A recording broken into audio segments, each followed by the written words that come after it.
Hello, Claire Boscq. Welcome to the Doing CX Right show.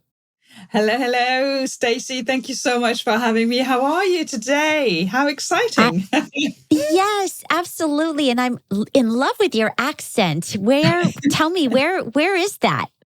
Well, I am French originally, so I was born in Paris, but I moved on a little island which is called Jersey and is based between France and England. So I've got a kind of a Frenchy, kind of Englishy kind of English accent at the moment.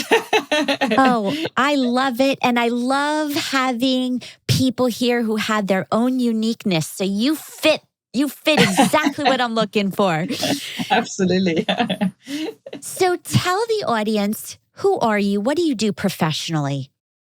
Sure. So, a little bit like you, I think we're sharing the same passion for customer experience. For me, it kind of started, I guess my parents had a restaurant. So I kind of grew up in that environment of customer service and really kind of, it's you either love it or hate it, right? So I kind of grew in that environment. I worked in places like Disney World in Florida, and I worked in hospitality most of my kind of adult life, really. And about 12 years ago, when I was managing a hotel, I realized that on our little island, we didn't actually had anybody measuring the customer service and doing that mystery shopping, that real measurement. And we had to fly people out from the UK, from England, to actually do the work. And I was thinking, surely we should be able to do that locally. And it just a little idea sparkled at the time. I was getting divorced and my kids were 6 and 10. So they were still very small. And I just wanted to be there for them as well as being a good mom and all that kind of thing. So I decided to set up my own business. Why not, right?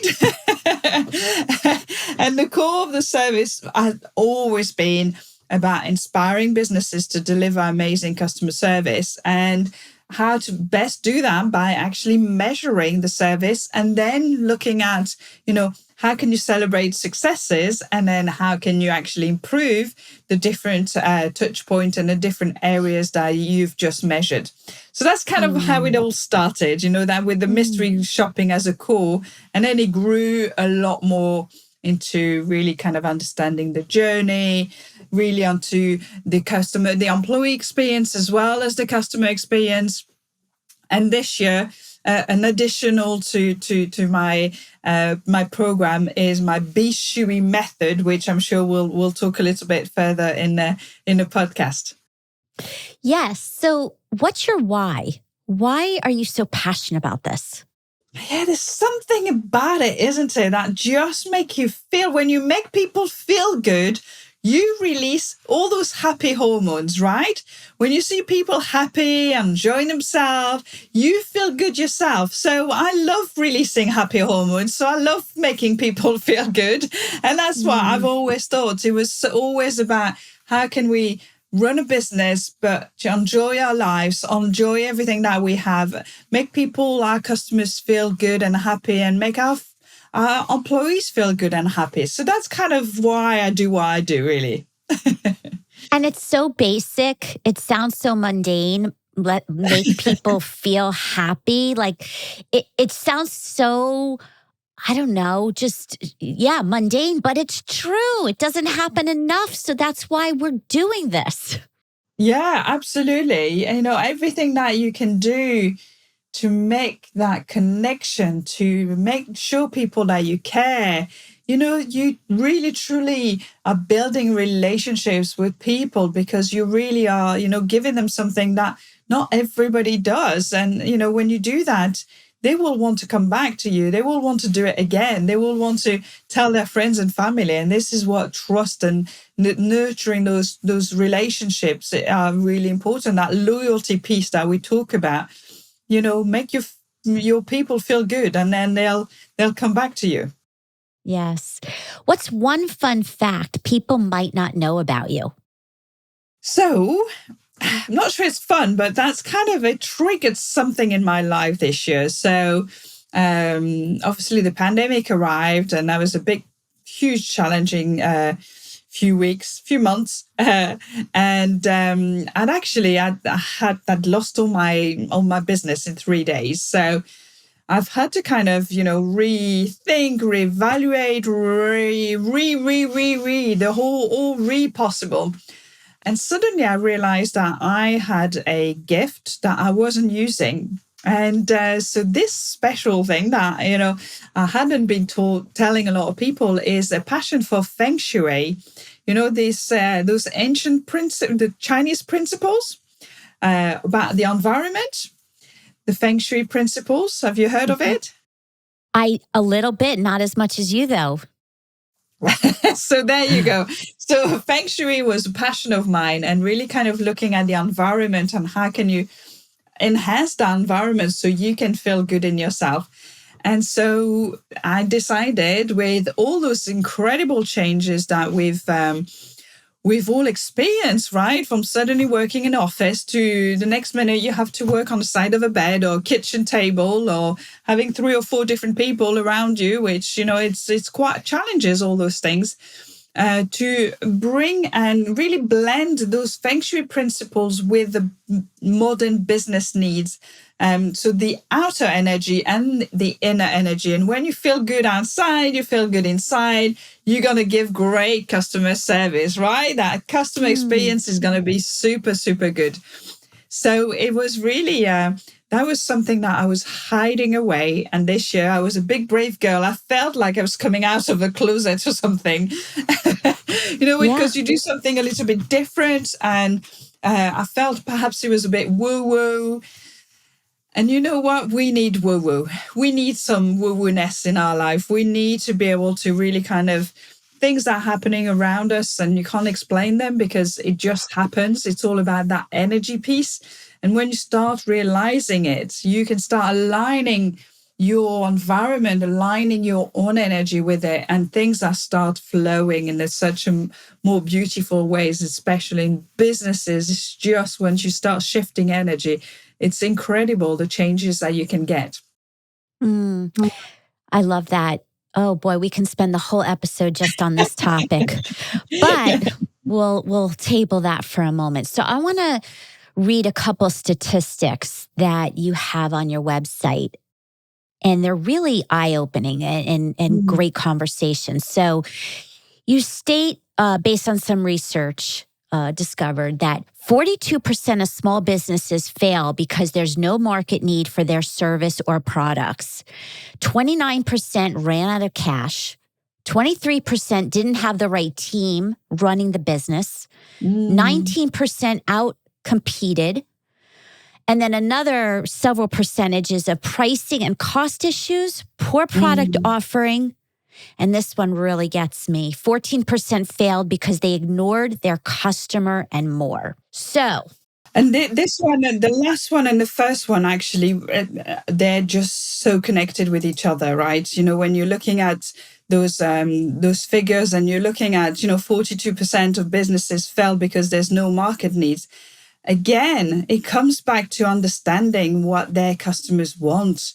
And a lot of the time we do that. We go off and we're going to think that everybody's going to want our service or our product. We think it's magic. It's wonderful. It's going to save the world. And no one wants it. And that market research piece, when you're a small business or a large business, larger businesses do it a lot better. Whereas a lot of businesses just go off and do things without really researching it properly, without asking the questions to their customers properly, and really understanding their customers' need. And that's a big, big part of that experience, and having a business where you actually give your customers what they need. That's really kind of, it's a big part of it, right? Yes. So understanding what customers need and want, you're reviving what I think is somewhat old that you've made new again, which is mystery shopping. What is mystery shopping, and what does that mean to you? Yeah, again, it's difficult to manage things when you don't know what really is going on in your organization. And we have, whether, if you're a sole trader and there's just you working here, right? Okay, you probably know what's going on in your organization. But if you have one shop with maybe 2, 3, 4, 5, 10 staff, and you have two shops, you have 50 staff, and you start growing, you are not necessarily in that organization 24/7, knowing exactly what everybody is doing. So to understand those touch points, to understand what you're doing right, and to understand where and identify some of the area for improvement. And we know, you and I, Stacy, we know that, many customers will come to your shop. If they're not happy, they just won't return, right? They won't tell you why, they just don't come back. So if you don't have a process and a way to actually really understand what is working and where can you improve, then this is where the magic happens, really, because you are able to really get to the next level. And we always say, tell us what you think, give us some feedback, tell, all the businesses, you need to tell your customers to give you feedback, do the surveys, do all this, because that's the only way you're going to learn how to improve, right? And so doing mystery shopping for me was always a real objective way, a human way to really kind of get that feedback. You're just going through the process of checking into a hotel and, being taken to the rooms and going through the whole journey to really understand the touch point. And yes, of course, we know that, maybe one staff wasn't feeling well that day, but you can pick up those informations. But as a whole, and as an organization, you can really kind of start seeing what's right and what can you improve. And that's a really, really powerful way to engage your employees by showing them what they're doing right, and to engage managers and CEOs to really define what that customer journey is. At that particular point, if every time a customers do something and it's not right, that means there's a problem. So let's solve that problem. Let's make sure that everything that you do has your customers in mind. So doing it for a local business is probably easier. How do you apply that in an online world where everybody is all over the place? Right. And, that was the big challenge and the adaptation that we've had to do during COVID. So suddenly there was no face-to-face. And that's kind of the big mystery shopping. You kind of think it's bricks and mortar, right? Where really it has changed so much over the last couple of years because of, the COVID and the demand and what people could do and couldn't do. So mystery shopping online is just as important, to understanding your touch points on your website, to understanding, is it working or is it not? How long does it take to go from one page to the other?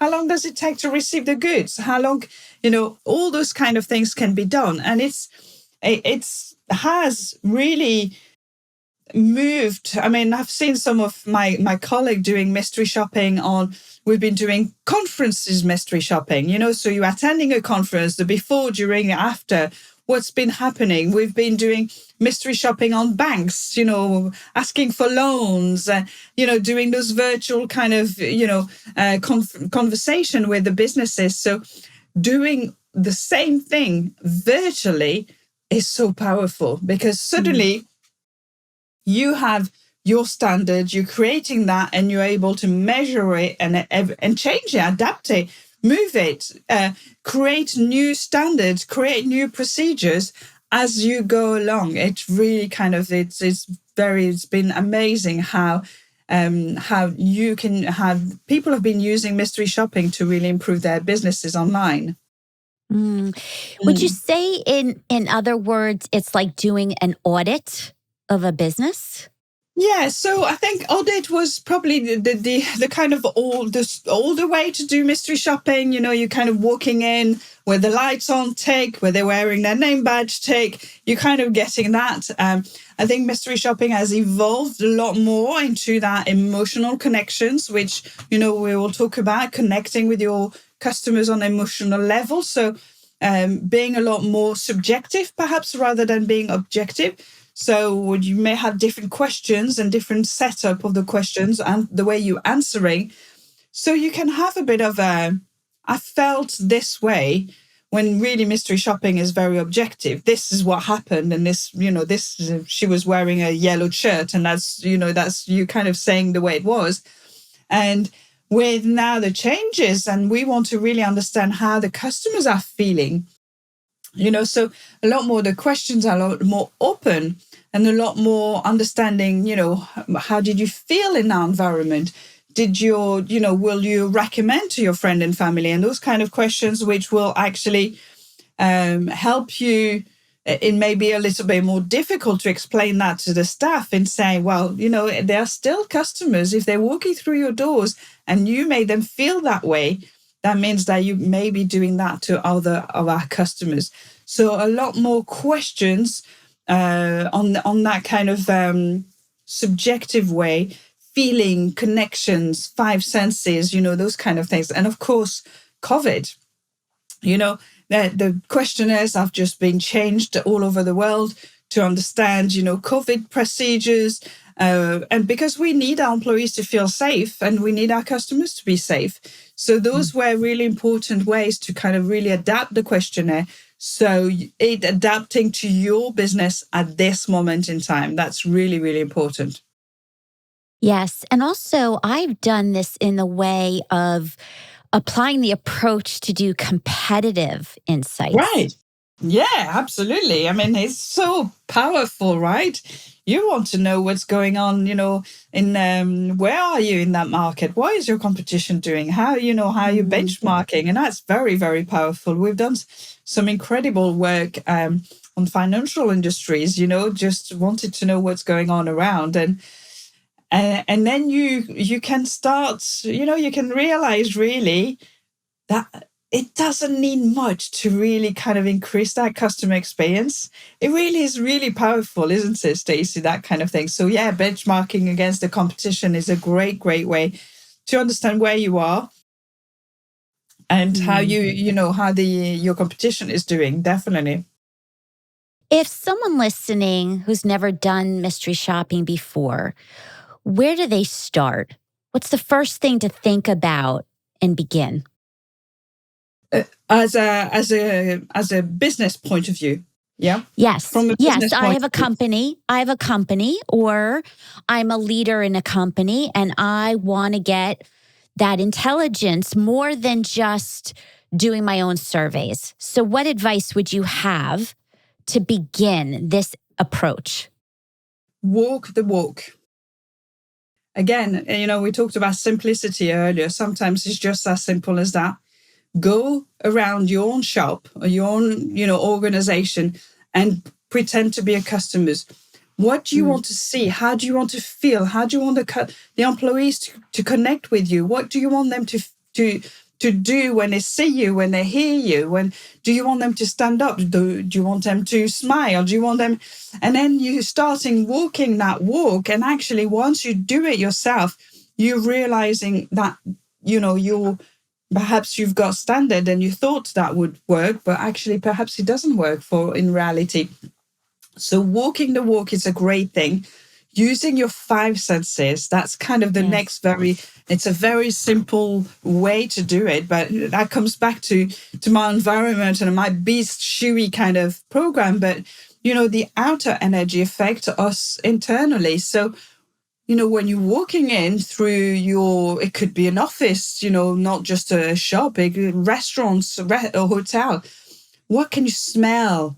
What can you see? What can you hear? What can you touch? What can you taste? Use your five senses and really start, mixing that customer journey, walking through their shoes and those five senses to connect on that emotional level. And this is a very, very simple way to really kind of get started with a program. Do you recommend, is it the executives doing this? Is it the lower level? Is it the mid-level? Who's doing it?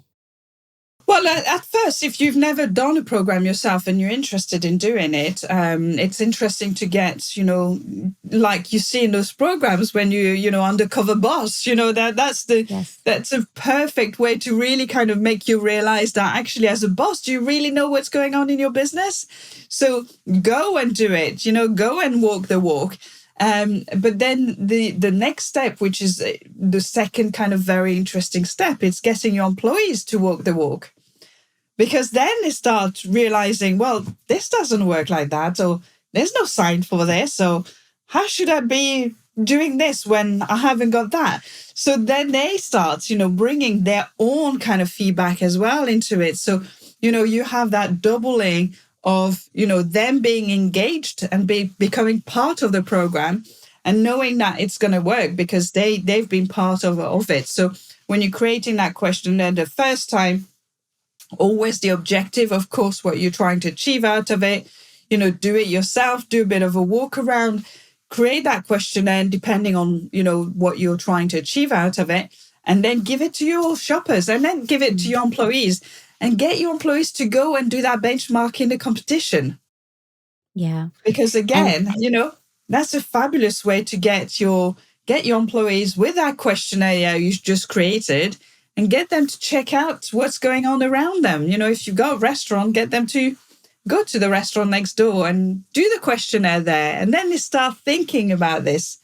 Wow, this becomes very, very powerful. And leave your bias out the door. Yes, absolutely. But again, I think when you're putting a program and you're getting started, it's fine to do that and get people engaged. When you're putting the program then together and you're rolling out the program, that's why using a mystery shopping company is always a better way than using your friends and family. Because, yes, you can get your friends and family to do it. But like you said, they are your friends and family, and, they will feel a little bit, that they can't really say this or they can't really say that, or they will say this. So yes. Using a company, and again, I'm a member of the Mystery Shopping Provider Association, Professional Association. Use one of the company which is part of the MSPA, whether it's in the US or whether it's in Europe, check out who you're working with, because, there's a lot of scam out there, and you would really don't want to be, getting into somebody who's going to be doing the wrong job. Do something with somebody who's got ethical conduct and they're following their ethical conduct of the MSPA, and that's a really good way. Then you're really getting that feedback from professionals. So they're not, a friend and family who doesn't really know what they're doing. They are professional shoppers. They've been trained. They are being trained for that. For every project, they're being trained on different things, whether you're doing a call center, whether you're doing a hotel, whether you're doing a website. Every project will have a separate kind of procedures for the shoppers, and they're all being trained specifically for that. So, that's why when you're rolling out your program, do roll it out and use, sometimes you think you're saving money, but you're not really. Mm. So as we're reaching the end, I do want to tap into a topic that you speak a lot about, and it makes a lot of sense too, which is all around thriving. And a lot of us through, past COVID, anxiety's high, everyone's patience is low.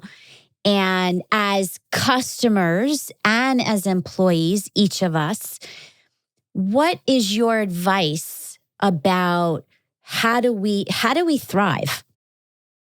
Well, so, our own state of being is affected by the way we feel, will affect the way we think, will affect the way we behave. So if you feel good in the morning, you open the windows and it's sunny and you're going to say, oh, yes, this is going to be a super day. And you're getting up, you're skipping to work and everything's going to roll out, right? And you feel that energy and you feel good. And then you've got those people who just open the windows and it's raining and then they can't get their coffee machine to work and then they're going to be late because the car's not starting and everything is going to be wrong. So we need to kind of realize that this is the effect that we have. Our thought, our feeling, and our behavior are all connecting. So creating habits and creating things for your inner energy. So inside you feeling good in yourself, you need to create habits. And that's really kind of important. You need to surround yourself with things that inspire you. So coming back to the environment in the Feng Shui piece. If you have an environment, if you got things on your wall that inspires you, if you got a window where you can put your head outside and breathe some fresh air, if you can have, a beautiful, healthy lunch, all those things kind of work together. So your outer energy is just as important as your inner energy. And once you build those two and you really have different habits and topics that you can use, you will start thriving. Small things, Stacy, sometimes small things like, for example, being grateful of things. Today, what an amazing way that you and I can speak to each other. Like if we were next door, right? You're in New Jersey, I'm in Old Jersey, and it's like we're next to each other. How amazing and how grateful we should be for all those things every day. So just starting a little grateful journal will give you those feelings inside. And I come back to the feelings because those happy hormones, when we feel good and we make people feel good, we release happy hormones. And when you do that, you want to do it again and again. So why not do it? So feel good, smell good, love things, look at things, touch them, use your five senses to really kind of drive those good sensation in your body, and you will start to really kind of see the shift inside you as well. Does that make sense? It does. I think you're going to open a lot of people's minds and curiosity to Feng Shui and how to use that as a way to show up better for their colleagues, for their customers, friends, family, strangers. Totally. And, there's a very small thing that you can start right here, right now, and will start shifting your energy around. It's decluttering. Okay. So I'm giving you a challenge, and I'm giving all your audience a challenge. 9 minutes for 9 days. So 9 minutes of decluttering. 9 minutes isn't much, is it? It's nothing. Unless you're running a marathon, then you're that's a different story.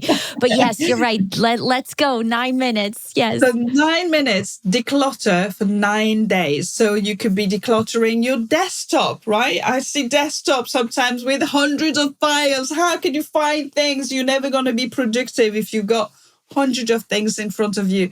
Declutter your filing cabinet. If you want new clients, get rid of the old clients that are bugging your filing cabinet. Clear your filing cabinet and start seeing some energy shifting around that. 9 minutes, 9 days. You're going to start seeing such a change. It's amazing. Well, I love this. And people might say, what does this have to do with customer experience? What does this have to do with any of this? But the truth is, it's how we show up, and it's how we can really service others, because you can't give to someone else unless you're whole yourself. Totally. Absolutely. Absolutely. Your inner energy, your outer energy will affect the way you behave with people, will affect the way you communicate with people and engage, and whether you're giving that great service or not, whether you're thriving. If you're thriving, that means that your inner and outer energy are aligned with each other. And then you feel so good that, you're really thriving. Yes. Well, thank you for all of that. How are people going to be able to find you? I know they're going to want to about everything we just spoke about. What's the best place? And I'll put it in the show notes. Sure. So I'm in social media. So anywhere on social media, you'll find me, whether it's LinkedIn, Facebook, Instagram. So Claire Boscq. And then again, my website, claireboscq.com, you'll find I've got blogs, articles. I go into a lot more of the principles, the details. I've got some videos on YouTube as well, which are pretty cool.